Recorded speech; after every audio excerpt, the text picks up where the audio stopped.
7 points were the fewest they scored in the game all season. The Philly defense seemed to have Green Bay's number, and it was never more obvious than on the fourth quarter fumble that sealed the game by Josh Jacobs. Take a listen. Inside zone this way! Inside zone this way! It's Jacobs. Flag flies. Jacobs is brought down, and the ball was out. I mean, they called it out. We called our play. They said inside zone. It's coming right here. So I kind of like didn't want to run right there, you know. But yeah, that's just how I played out. It's a call that we, called a couple times, going fast throughout the game, and they probably heard the call or were guessing. So, there was a D lineman saying some stuff, but I still thought we had a light box. We'd try and run it right there.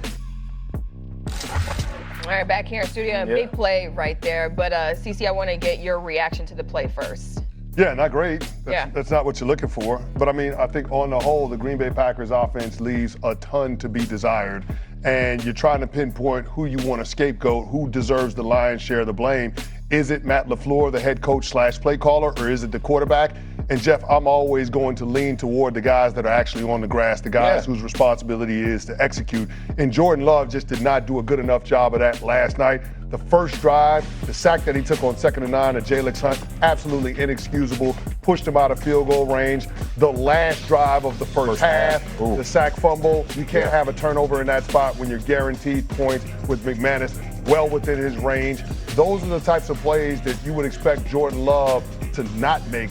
First rule of thumb for quarterbacks is do no harm, and Jordan Love didn't do that last night. And so with a defense that played well enough to win, Jordan Love has got to be able to support the cause and help out with being able to make plays or avoid the negatives he did not do. Just a quick response from me here. I would tell you that if you're talking about last night, because all the plays that you just highlighted, of course it's Jordan Love. If you're talking about the Packers overall, I'm looking at Matt LaFleur. You're the head coach. You're the play caller. You just lost Kraft last week, not last night, not 3 weeks ago, not a month ago. You just lost him last week. And still in all, by the way, you only averaged 6.4 points in the first half over your last 7 games. Yeah. So again, this has been something that's been ongoing. This is week 9, bro. This ain't week 15. You understand? Over the last 7 games, that means pretty much since the season started, you ain't been doing much in the first half. That's on you. Yeah. You the play caller. You Matt LaFleur. You get the penultimate contract here. You said it. You pointed it out. You're second to for creative. That again to me kind of goes back to LaFleur. And whether you hate the play or you love the play, 4th and 1, you got a whole lot better option of that tush push of converting that thing and giving yourself a chance. I don't care. That's just me. I mean, listen, when it comes to creativity, it ain't like the Philadelphia Eagles and Nick Sirianni splitting the atom. Thank you. It ain't complicated what they're doing. Exactly. Not at all. Secret. It's simple. Drew Brees said it many, many times. It ain't G14 classified like Shaq always said. You know exactly what's happening, but they just can't stop it. And it comes down to your ability to execute. But here's why I pin a lot of this on Jordan Love. When the play caller is scheming up, layup throws, open receivers, you got to hit them. So many times there were tight ends and running backs in the flat. There were plays that were there to be made, 5-yard pickups. You didn't take any of those. Matt LaFleur talked about it in the post-game press conference. The Philadelphia Eagles early on were playing a soft zone coverage. They were giving you those throws. The quarterback didn't take them. The dig route that you had to Romeo Doubs, he was wide open in the first half. Troy Aikman pointed it out on the broadcast. The quarterback didn't pull the trigger. What is the play caller supposed to do when the quarterback is not seeing it? Okay. There aren't a whole lot of great options. True, but remember, I went macro, 7 games, not 1, right? Remember, I did that. But Stephen, this problem with Jordan Love didn't just start, though. I understand that, and I'm not saying that you're wrong about it. I'm saying ultimately we got to get to the man that's coaching them, and the man is the play caller. We can't absolve him, right? That's right. So not only that, here's the other thing, and then we'll end this. First 3 seasons Matt LaFleur is coaching Green Bay, you got Aaron Rodgers. You're 39-10, best record in the NFL. 3 playoff berths, 2 NFC title games. Aaron Rodgers gone last 4 seasons with Jordan Love. 33-26-1. 12th best record in the NFL. 2 playoff berths, 1 victory. Aaron Rodgers, Jordan Love. A little bit different with Matt LaFleur. So again, Those first 3 seasons, you had Aaron Rodgers. Yeah. You got Jordan Love. You've had 4 years with Jordan Love, and he's still making the kind of mistakes that you pointed out. When do I get to look at my coach, who's also my offensive play caller, and ask, as Ed Policy no doubt might be asking, yo, man, what's the problem? I mean, you can't figure this out? I do think that's what you do. You understand what I'm saying? No matter what. It could be a television show. It could be a football team. It could be a basketball team.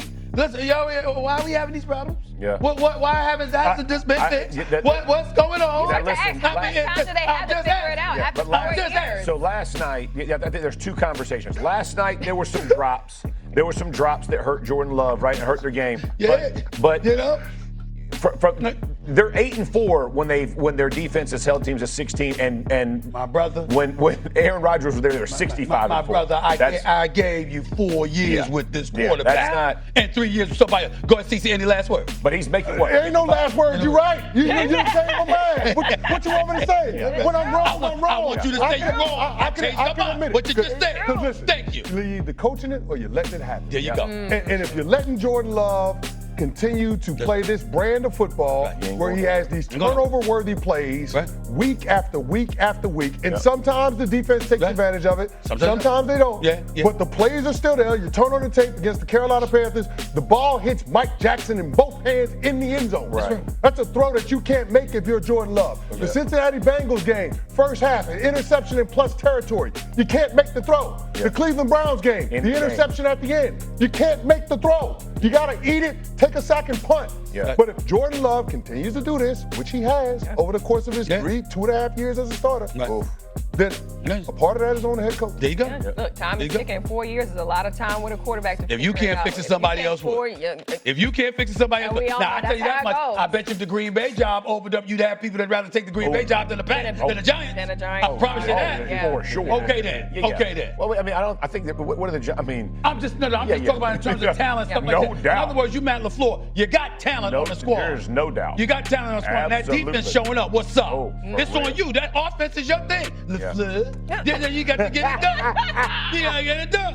That means it's time for us to get to the next thing. Let's get to it. If Jordan Love isn't going to be willing to take those throws, then as a play caller, as a play designer, how do you put together an offense that's capable of sustaining drives? But when you had a Kraft there available, and that's who your reliable weapon is, and he's gone, it's just showing the absence of trust in the others. And it shouldn't be that way. It really, really shouldn't, but it does show us something. But they had 3 drops, right? I think Watson dropped, Dobbs dropped going across with 2 hands on the ball, and there was one more. I can't remember who the next drop was. But when you're